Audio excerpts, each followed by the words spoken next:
हान रिवर पर बसा एक आइलैंड जो कि साउथ कोरिया के सियोल सिटी का मेन फाइनेंशियल सेंटर है।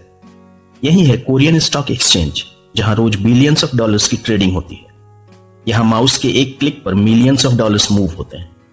और इसी शहर में डीएम सिक्योरिटीज के ऑफिस में काम करता है माइलो, जिसकी महीने भर की सैलरी है सिर्फ $3000, लेकिन कमीशन है अनलिमिटेड।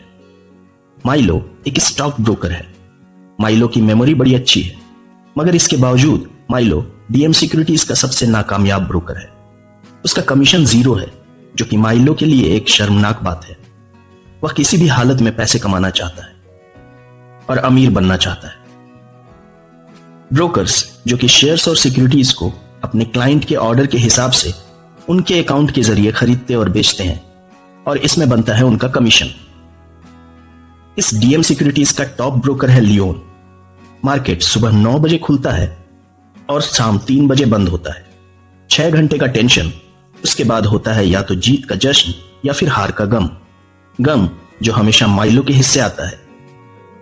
अपने आसपास सक्सेसफुल ब्रोकर्स को देखकर वह भी उनके जैसा बनना चाहता है।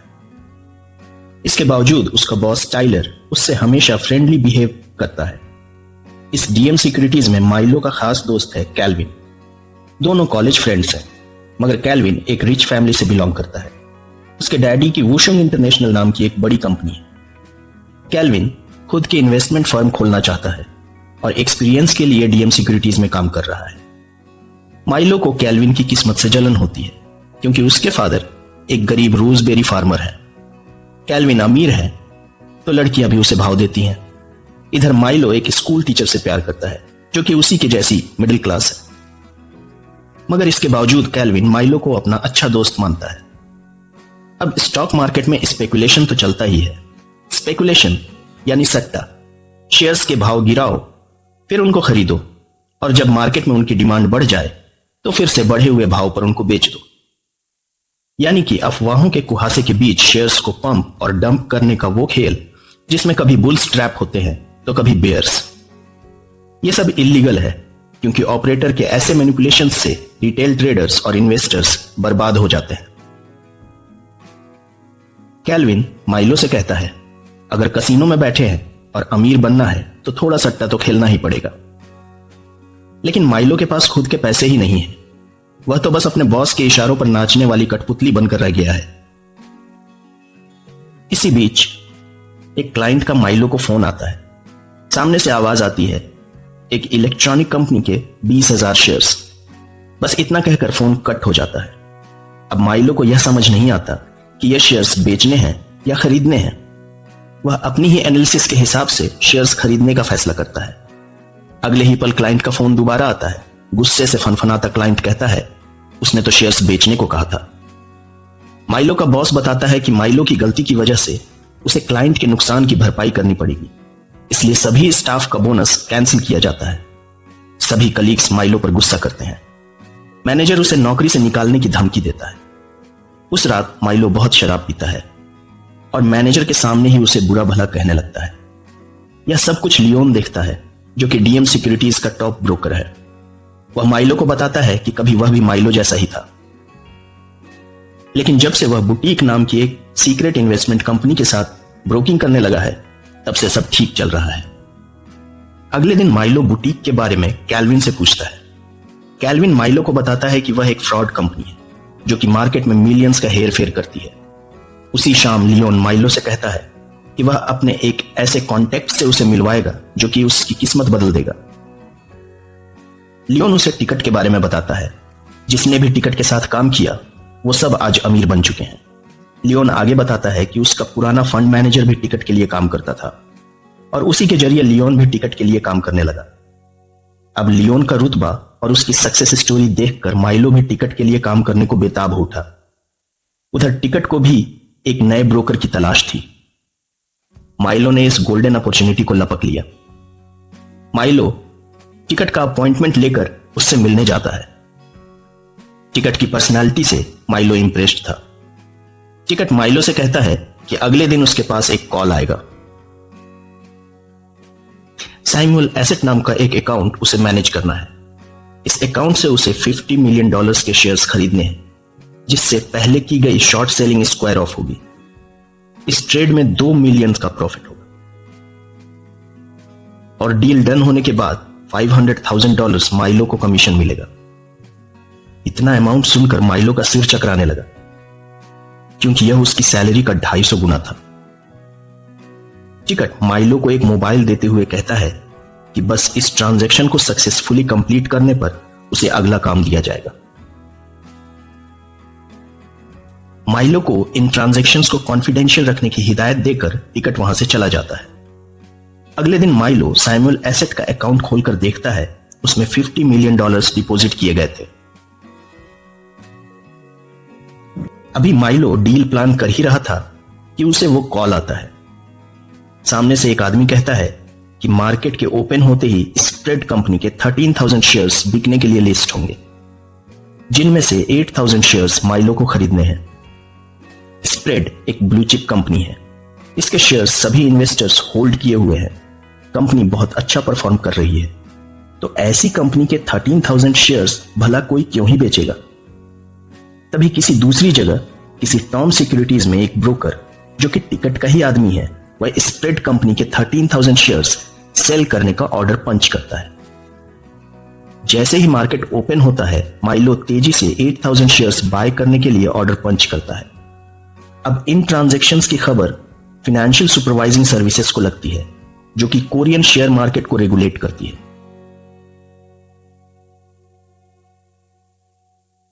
वहीं दूसरी तरफ टॉम सिक्योरिटीज के मैनेजर को भी पता चलता है कि उसके किसी ब्रोकर ने स्प्रेड कंपनी के 13,000 शेयर्स सेल करने का ऑर्डर पंच किया है। तो मैनेजर पैनिक में आ जाता है, लेकिन वो ब्रोकर जो कि टिकट का काम कर रहा है, वह बड़ा कूल और काम होता है।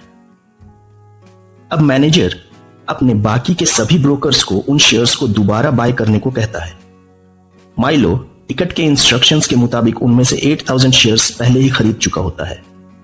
इस खरीदारी की खबर डीएम सिक्योरिटीज के वाइस प्रेसिडेंट को लगती है, तो उसे विश्वास नहीं होता कि माइलो जैसे ब्रोकर ने इतनी बड़ी डील की है।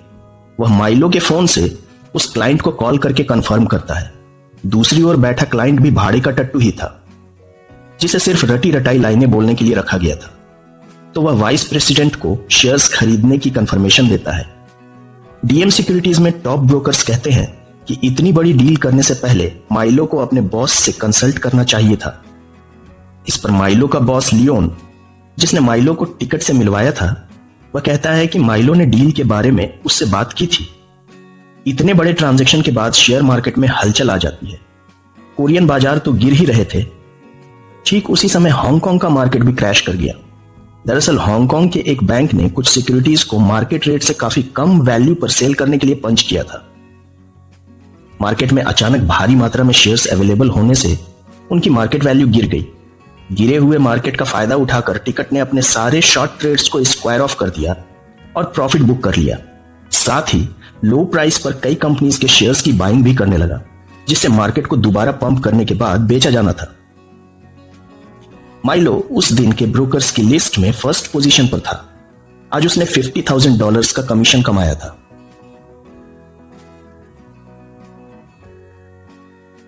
लेकिन माइलो ने असली कमाई तो टिकट से किया था। टिकट ने माइलो के नाम से कैरेबियन आइलैंड के बहामास में ऑफशोर अकाउंट खोलकर उसमें $600,000 डिपॉजिट करवा दिए थे। यह अकाउंट माइलो के नाम से नहीं, बल्कि किसी मार्क शो के नाम से खोला गया था। माइलो को आज अपनी किस्मत पर विश्वास नहीं हो रहा था। घर जाकर वह $10 बहामास के अकाउंट से अपने कोरियन बैंक अकाउंट में ट्रांसफर करके देखता है। अब वह एक लिस्ट बनाता है कि उसे क्या क्या खरीदना है। सबसे पहले वह एक आलीशान फ्लैट खरीदता है। यह सब देखकर उसकी गर्लफ्रेंड शॉक्ड रह जाती है। माइलो उससे कहता है कि अभी तो उसके अच्छे दिन शुरू हुए हैं। तभी उसकी मुलाकात हान से होती है। हान कोरिया की सिक्योरिटीज क्राइम यूनिट में इंस्पेक्टर है, जो कि शेयर मार्केट के फ्रॉड्स की तहकीकात करता है। इस मुलाकात से माइलो डर जाता है कि कहीं वो क्राइम यूनिट के रडार पे तो नहीं आ गया। घबरा के माइलो टिकट से मिलकर उसे हान के बारे में बताता है। टिकट कहता है कि हान के पास इस बात का कोई सबूत नहीं है कि तुमने फ्रॉड किया है, वरना वह तुम्हें पहले ही पकड़ लेता। तुम सिर्फ एक ब्रोकर हो जो अपने क्लाइंट के कहने पर शेयर्स को बाय और सेल करता है। टिकट कहता है कि अगर वह डर गया है तो वह किसी और से अगला काम कराएगा, मगर माइलो चुप रह जाता है अब उसे अमीर बनना था। इधर हान स्प्रेड कंपनी के स्कैम की तहकीकात शुरू करता है, लेकिन शेयर्स बेचने वाला वह ब्रोकर अपनी फैमिली के साथ कोरिया से भाग चुका है। तो अब हान 8000 शेयर्स बाय करने वाले के ऑफिस जाता है, लेकिन बायर भी टिकट से अपना कमीशन लेकर अंडरग्राउंड हो चुका था। अब हान का एकमात्र टारगेट बचता है माइलो, जो कि इस डील में बायर का ब्रोकर था। अब हान माइलो के पीछे था। इधर नेक्स्ट डील के लिए टिकट माइलो को एक रेस्टोरेंट में बुलाता है। यहां टिकट उसे अगली बार प्रोग्राम ट्रेडिंग, क्वांट्स और एल्गो ट्रेडिंग के लिए तैयार रहने को कहता है। इनको बड़े बड़े ऑर्डर्स के बास्केट बनाकर कंप्यूटर प्रोग्राम्स के जरिए एग्जीक्यूट किया जाता है। टिकट का इंस्ट्रक्शन है कि इसमें एक साथ एक फर्म के 5 ब्रोकर्स को पार्टिसिपेट करना है। माइलो वह प्रोग्राम अपने कंप्यूटर में इंस्टॉल करता है। जैसे ही प्रोग्राम रन करता है, उसे उन क्लाइंट्स के मैसेजेस आने लगते हैं जो माइलो के जरिए ऑर्डर प्लेस करना चाहते हैं। अब मार्केट गिरना शुरू होता है, तो कई क्लाइंट्स अपना ऑर्डर माइलो को देते हैं। कुल मिलाकर अलग अलग शेयर्स की पोर्टफोलियो और कई बास्केट मिलाकर $139 मिलियन के शेयर्स बाय करने के ऑर्डर्स मिलते हैं, जो कि वह प्रोग्राम ट्रेडिंग से कुछ ही मिनटों में एग्जीक्यूट करता है। आज कुल मिलाकर 700 मिलियन का ट्रांजैक्शन हुआ, जिसमें माइलो को 1.2 मिलियन का कमीशन मिलता है। आज की रात माइलो कैल्विन के साथ पार्टी करता है। उधर हान माइलो के अपार्टमेंट के नीचे उसका इंतजार कर रहा होता है। हान माइलो को धमकाता है। माइलो यह बात टिकट को बताता है, लेकिन टिकट कहता है कि हान के पास कोई सबूत नहीं है। अगर तुम कमजोर पड़ गए तो खेल बिगड़ जाएगा। माइलो वैकेशंस मनाने उसी कैरेबियन आइलैंड बहामास जाता है।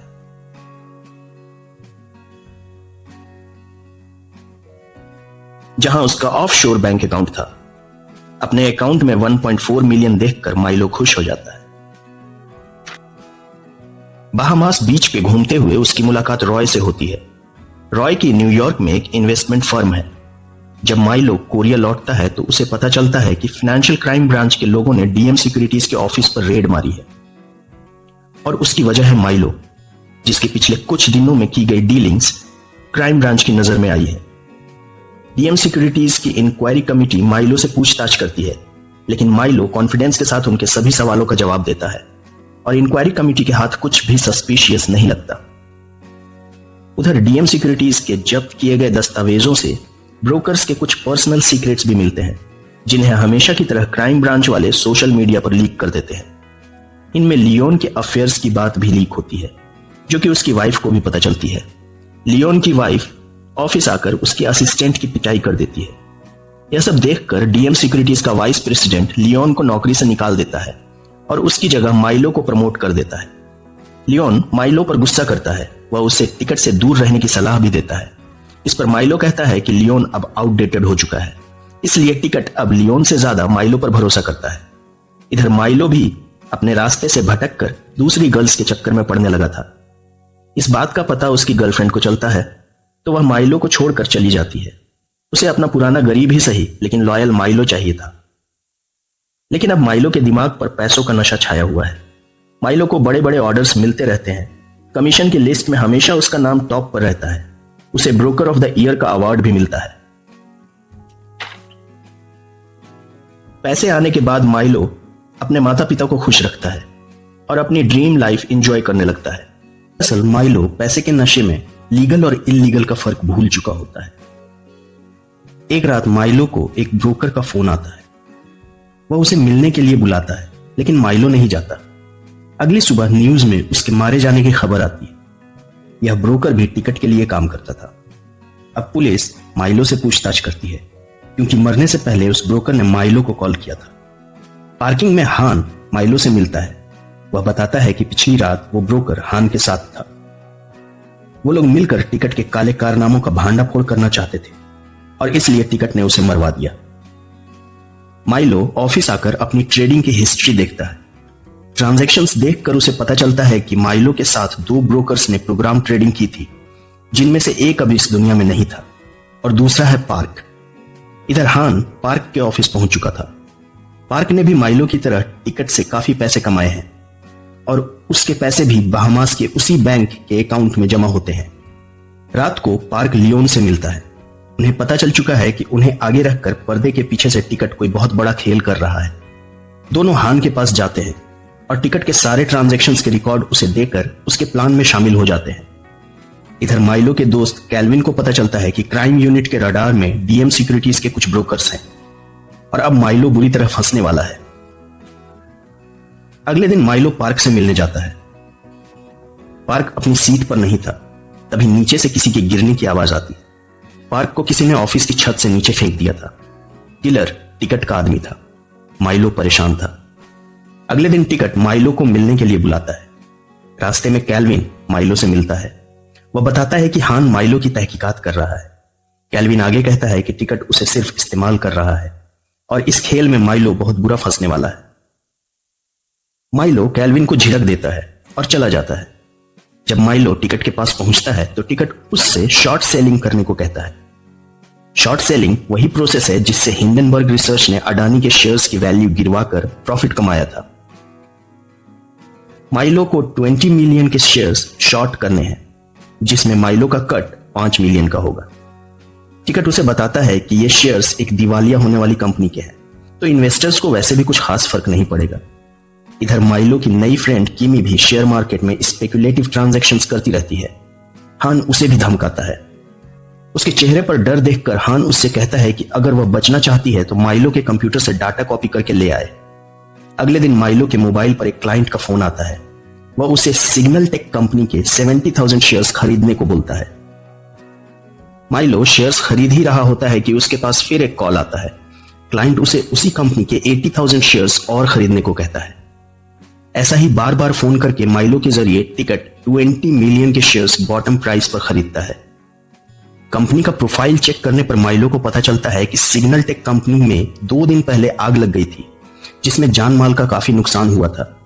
टिकट ने पहले तो कंपनी के शेयर्स में शॉर्ट पोजीशन बिल्ड किया, फिर कंपनी में आग लगवा दी। आज जब शेयर्स के भाव पूरी तरह गिर गए हैं तो वह अपने पोजीशंस को स्क्वायर ऑफ करने के लिए बाइंग कर रहा था। कैल्विन को माइलो की एक्टिविटीज पर शक होता है, तो वह सिक्योरिटीज क्राइम ब्रांच में फोन करता है और ट्रांजैक्शंस के बारे में बताता है। तब हान वहां नहीं था और क्राइम यूनिट का इंचार्ज कैल्विन की बात समझ नहीं पाता। उसे यह नॉर्मल शॉर्ट सेलिंग लगती है। इधर माइलो की नई फ्रेंड किवी माइलो के कंप्यूटर से डाटा चोरी करती है। कैल्विन इस सिग्नल टेक की शॉर्ट सेलिंग की कंप्लेन वाइस प्रेसिडेंट से करता है, लेकिन वाइस प्रेसिडेंट भी इतने गहरे षड्यंत्र को समझ नहीं पाता। इधर टिकट लियोन का एक्सीडेंट करवाता है। लियोन बुरी तरह जख्मी होकर कोमा में चला जाता है। तभी माइलो के पास एक कॉल आता है। सामने वाला उसे इस ट्रांजैक्शन का डाटा लेकर लॉबी में आने को कहता है। माइलो समझ जाता है कि उसके और टिकट के अलावा भी कोई है जो उनके राज को जानता है। माइलो लॉबी की ओर भागता है। दरअसल यह फोन हान ने करवाया था। जब माइलो लॉबी में पहुंचता है तो हान के आदमी उसकी ओर लपकते हैं। माइलो वहां से भाग रहा होता है तो दूसरी तरफ से टिकट का आदमी उसे मारने की कोशिश करता है। तभी एक कार बीच में आ जाती है और माइलो की जान बच जाती है। टिकट माइलो को हॉस्पिटल में बुलाकर उसे लियोन की हालत दिखाता है। टिकट कहता है कि हान उसके ब्रोकर्स को ट्रैप में फंसाकर उन्हें टिकट के साथ गद्दारी करने के लिए मजबूर कर रहा है। अच्छा हुआ कि माइलो उसके ट्रैप में नहीं फंसा। अगर माइलो ने टिकट के साथ गद्दारी करने की कोशिश की तो उसकी भी हालत लियोन जैसी होगी। माइलो बुरी तरह डर जाता है। एक तरफ हान उसके पीछे लगा हुआ था और दूसरी ओर टिकट उसकी जान का दुश्मन बना बैठा है। दरअसल टिकट पहले तो अपनी टारगेट कंपनी के शेयर्स में शॉर्ट पोजीशन बिल्ड करता है, फिर कोई कांड करवा के और अफवाहें फैलाकर उस कंपनी के शेयर्स की प्राइस को गिरवा देता है। प्राइस के बॉटम हिट करने पर वह न सिर्फ अपने शॉर्ट पोजीशन को स्क्वायर ऑफ करके भारी प्रॉफिट कमाता है और इसी प्रॉफिट के पैसों से कंपनी के मेजॉरिटी ऑफ शेयर्स खरीद लेता है। इस तरह से वह कंपनी पर कब्जा कर लेता है। कब्जा करने के बाद वह कंपनी के एसेट्स को एक एक करके बेच देता है, जिससे उसे मिलियंस ऑफ डॉलर्स का एडिशनल प्रॉफिट होता है।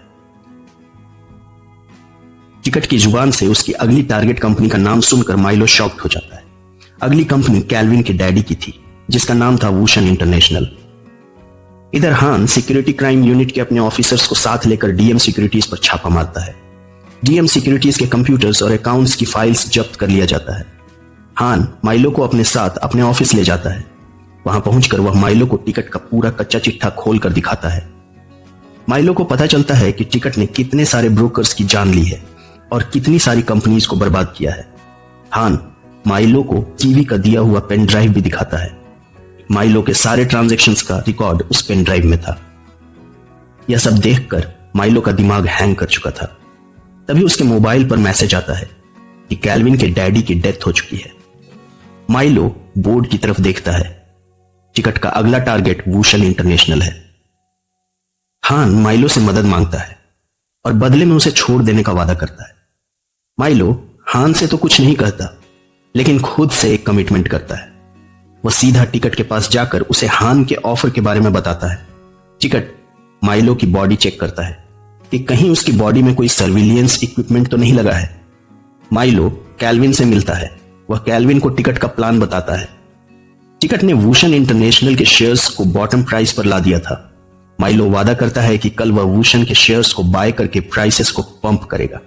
कैल्विन बताता है कि उसके अंकल किसी चाइनीज कंपनी को वूशन के शेयर्स बेचने वाले थे। माइलो कहता है कि अंकल को सस्ते में कंपनी के शेयर्स की ब्लॉक डील करने से रोको। अगले दिन मार्केट की ओपनिंग बेल बजते ही माइलो ग्लोबल इन्वेस्टमेंट कंपनी के अकाउंट से वूशन के शेयर्स खरीदना शुरू कर देता है, जिससे कि कंपनी के शेयर्स का प्राइस बढ़ने लगता है। इधर कैल्विन अपने अंकल को शेयर्स की बढ़ती प्राइसेस का हवाला देकर उन्हें शेयर्स बेचने से रोक देता है। टिकट भी चार्ट देखकर माइलो को कांटेक्ट करने की कोशिश करता है, लेकिन माइलो उसका कॉल नहीं रिसीव करता।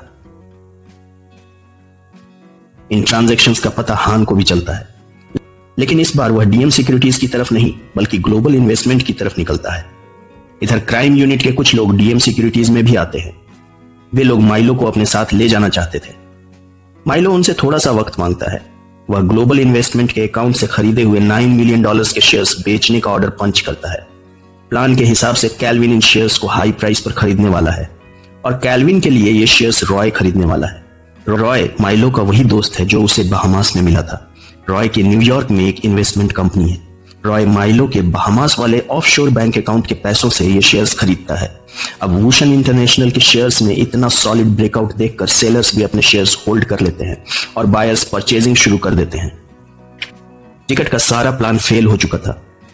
वह अपने कॉन्ट्रैक्ट किलर को माइलो के पीछे भेजता है, लेकिन क्राइम यूनिट के ऑफिसर्स के सामने वह भाड़े का आदमी रुक जाता है। हान टिकट की ग्लोबल इन्वेस्टमेंट कंपनी पर रेड मारता है, लेकिन उसे वहां टिकट नहीं मिलता। माइलो हान को बताता है कि टिकट ने उसे अंडरग्राउंड मेट्रो स्टेशन पर बुलाया है। टिकट माइलो को $30 मिलियन के लॉस के लिए जिम्मेदार ठहराता है, लेकिन आज माइलो उससे नहीं डरता। टिकट देखता है कि माइलो ने अपने कोट में माइक्रोफोन छुपा रखा है और उनकी बातें हान समेत पूरी क्राइम यूनिट सुन रही है। टिकट भागने लगता है, जिसे रोकने के लिए माइलो अपनी जेब से रुपयों का बंडल निकालकर उसके रास्ते में फेंक देता है। भीड़ रुपये बटोरने लगती है और टिकट का रास्ता ब्लॉक हो जाता है। तभी टिकट का आदमी माइलो को घायल कर देता है। हान वहां पहुंचकर टिकट और उसके आदमी को अरेस्ट कर लेता है। टिकट कहता है कि उसके अगेंस्ट क्राइम यूनिट के पास कोई सबूत नहीं है। तभी माइलो पिछले 2 साल की अपनी बातचीत की सारी रिकॉर्डिंग सुनाता है, जिसमें टिकट अपने खिलाफ खुद ही गवाही दे रहा था। हान टिकट और उसके आदमी को लेकर जाने की तैयारी कर रहा होता है। तभी माइलो मेट्रो से भाग जाता है। हान उसे कॉल करके कहता है कि अब उसे भागने की जरूरत नहीं, वो तो अब सरकारी गवाह है। माइलो कहता है कि विटनेस कभी भी सस्पेक्ट बन सकता है। वह हान को उन सभी लोकेशंस का एड्रेस बताता है जहां उसने टिकट के खिलाफ सारे सबूत छुपा कर रखे थे। उनमें से एक लॉकर में हान की बेटी के लिए माइलो ने एक टैब भी रखा था। हान की बेटी काफी दिनों से एक टैब लेने की जिद कर रही थी, जिसे खरीदना हान की ईमानदारी वाली सैलरी के लिए मुश्किल था। मेट्रो में माइलो की नजर एक ब्रोकर पर पड़ती है, जिसे देखकर माइलो एक डेविल्स स्माइल देता है। अब माइलो टिकट की जगह स्टॉक मार्केट का ऑपरेटर बनना चाहता था। अपने आसपास के नाकामयाब ब्रोकर्स को यूज करके अब वह शेयर्स के प्राइसेस को मैनिपुलेट करना और पैसे कमाना सीख चुका था। अब वह मार्केट ऑपरेटर्स का शिकार नहीं बल्कि शेयर मार्केट का शिकारी बनेगा। यह तो सिर्फ एक कहानी थी, लेकिन कहानियां सच्चाई से बनती हैं। जो हमारे लिए सिर्फ कहानी है, कहीं कोई उस कहानी को जी रहा होगा। आपको कैसी लगी यह कहानी कमेंट में बताइएगा। शेयर मार्केट के बाहर और अंदर की बारीकियां सिखाने के लिए ऐसी कहानियां और कॉन्सेप्ट्स हम लाते रहेंगे। फिर मिलते हैं। Thanks for watching till the end.